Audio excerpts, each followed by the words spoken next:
Hey everyone, and welcome back to The Explainer. I gotta tell you, I'm absolutely pumped to guide you through today's deep dive.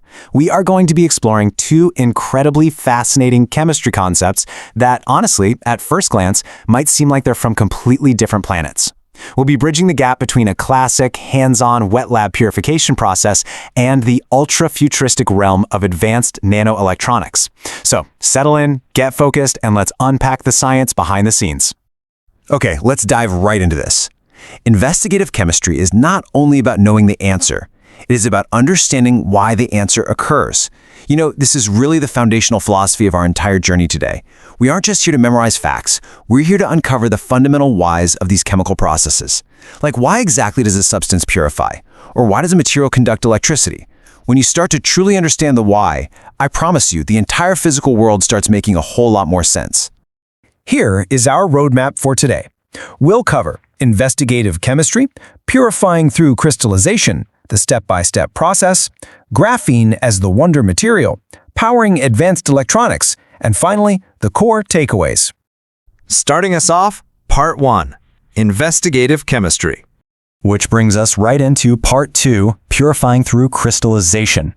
Let's start with our first major investigative question, which is rooted deeply in practical laboratory chemistry. Imagine you've got a substance, right? But it's contaminated. It's totally gunked up with dirt, byproducts, or just other random chemicals. The core problem we face is this.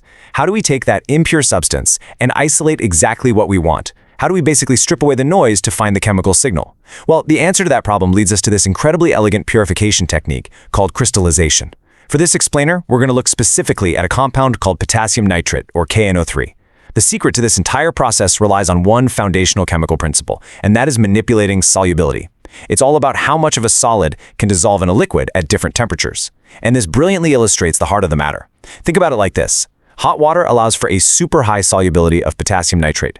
But cold water, that causes the solubility to just drop drastically. Potassium nitrate is insanely sensitive to temperature changes. It absolutely loves to dissolve when it's hot, but the second it gets cold, it's basically forced out of the solution. This stark contrast is the exact physical lever we are going to pull to purify our sample. Moving on to Part 3, the step-by-step process. Okay, let's step into our virtual laboratory for a minute. I want you to visualize the glassware, the heat, and the precise sequence of events as we watch the chronological transformation of our chemical solution from a murky, impure mixture into these beautiful, pristine crystals. Here's the macro-level procedure.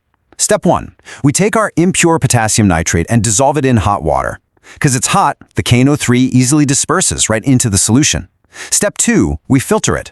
Any insoluble impurities, the random dirt and grit that won't dissolve even in boiling water, they just get trapped on the filter paper, which leaves us with a nice, clear liquid.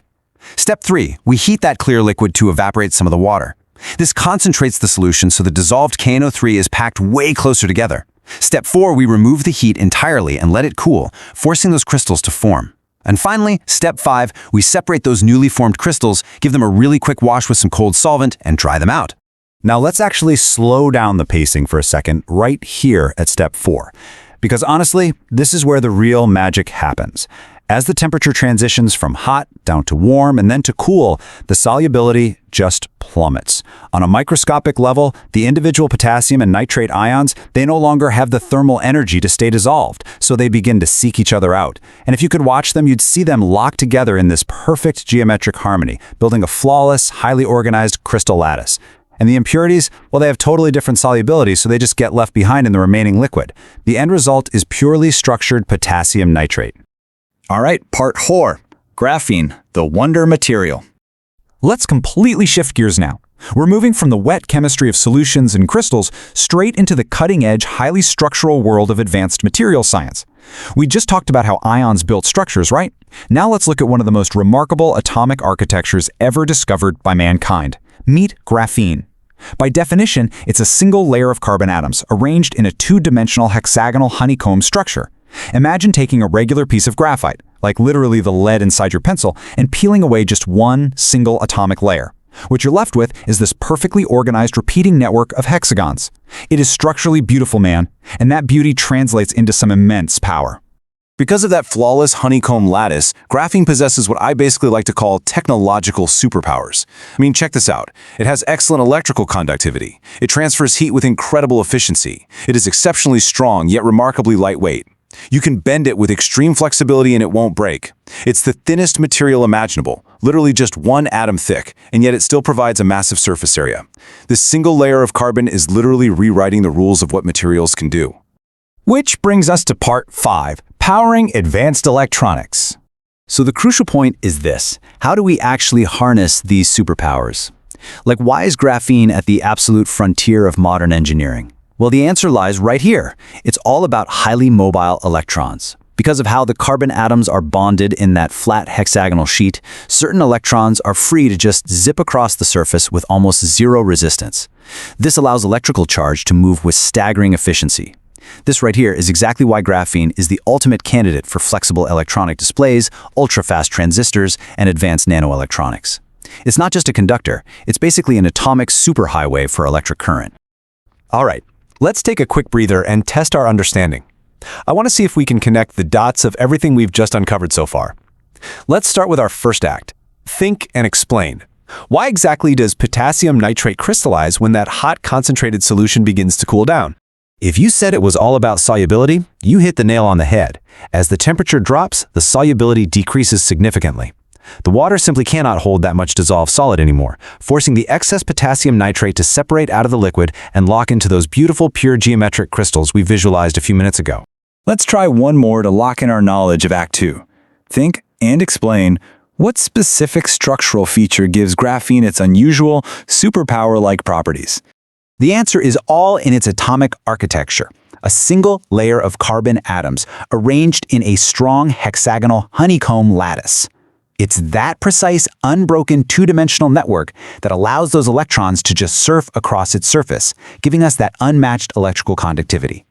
The microscopic structure directly dictates the macroscopic potential. And finally, part 6, the core takeaways. Man, we've covered a lot of ground today, haven't we?